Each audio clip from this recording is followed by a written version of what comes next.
The 19th century. We all know that the French Revolution changed life in Europe. It started in 1789 and ended in 1799. The new constitution ended absolutism in France. But what does absolutism mean? It means only one person, in this case the king, had the power, but they ended it and removed the king and limited powers. The contemporary age began, and new liberal ideas spread around the world. Let's see all of the information in a timeline.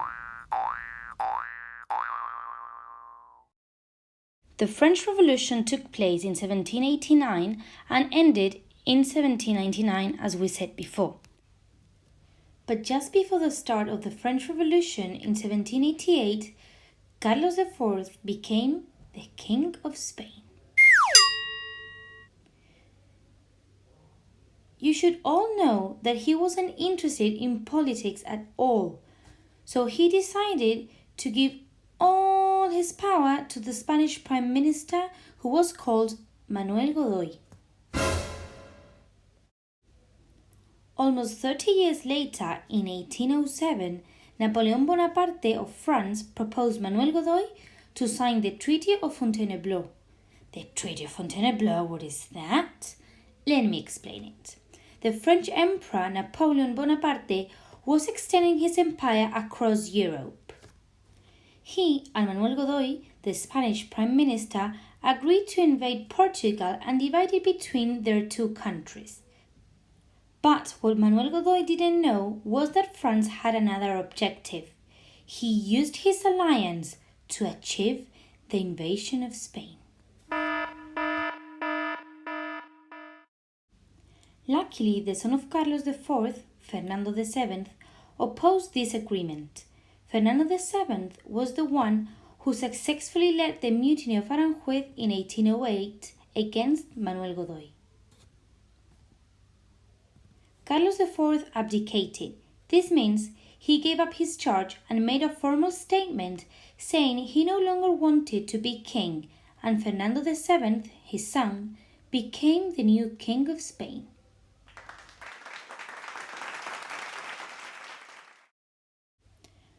Only 2 months later, Napoleon forced Fernando VII to abdicate too and sent him to prison in France. Well, this is unbelievable, but Napoleon placed his own brother, José Bonaparte, also known as Pepe Botella, on the throne and made him the new King of Spain. But despite everything that was going on, Spanish people didn't want José Bonaparte to be their king, so they refused to accept him. So it was the 2nd of May of 1808 when the people of Madrid rose up against Bonaparte brothers and the French invasion. This situation is also known as El Levantamiento del 2 de Mayo. Uprising means levantamiento. This fight caused the War of Independence, known as la Guerra de la Independencia. The uprising was severely repressed, but it was the beginning of a general insurrection, which means that French troops tried to stop the uprising, but people still tried to rebel against authority. The War of Independence lasted 6 years. It started in the 1808 and ended in the 1814. But what other things happened during these 6 years? While there was a war between Spain and France, Spanish people with different political point of views were also in conflict, like in a civil war, about who the monarch should be. Spanish guerrillas were crucial in the development of the war. In 1812, Napoleon tried to invade Russia, but it ended in disaster. Winter arrived, and the Russian prairies didn't have enough pastures and food for horses. The horses died and were used as a source of meat for soldiers. Although this measure allowed the French troops to be fed, It forced them to move slowly on foot. Most of them got hypothermia, which caused frostbite in feet, legs, and arms, slowing down the army's march through muddy and impractical roads. Napoleon concentrated all his efforts in Russia, but he didn't take into account the low temperatures, so it was impossible to send more troops to Spain. The Spanish took advantage of Napoleon's weakening and, helped by the British and Portuguese, succeeded in defeating Napoleon and won the Battle of Arapiles, which took place in Salamanca. After that, José Bonaparte, also known as Pepe Botella, was sent back to France.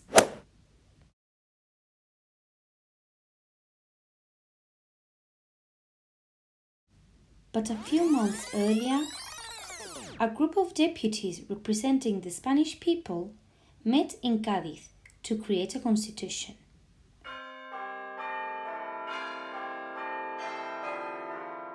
The Constitution of Cádiz of 1812 was the first Spanish constitution. It was a liberal text defending the rights and liberties of citizens against absolutism.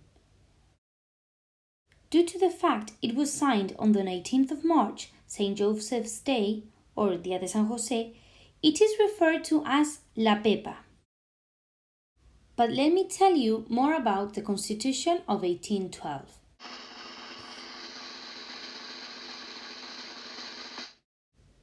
La Pepa established that the sovereignty resided in the nation, meaning that citizens, not the king, had the power, which meant the end of absolutism. It also established the division of powers, which had three branches: executive, legislative, and judicial. The executive power resided in the king. He is the one who governs the country and enforces the law. The legislative power resided in the general courts. They make and pass the laws. And last but not least, the judicial power. This power resided in the courts of justice and they tried offences. What do you really need to know about the first Spanish Constitution?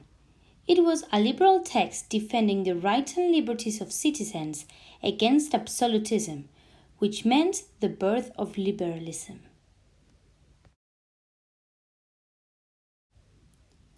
Which rights did the Constitution defend?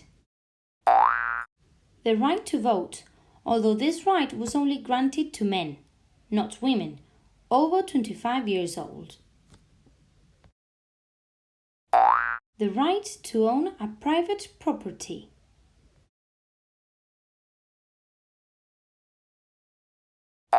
The right to education. And the right to equality before the law. Going back to the War of Independence, it ended in 1814 and Fernando VII returned from prison in France.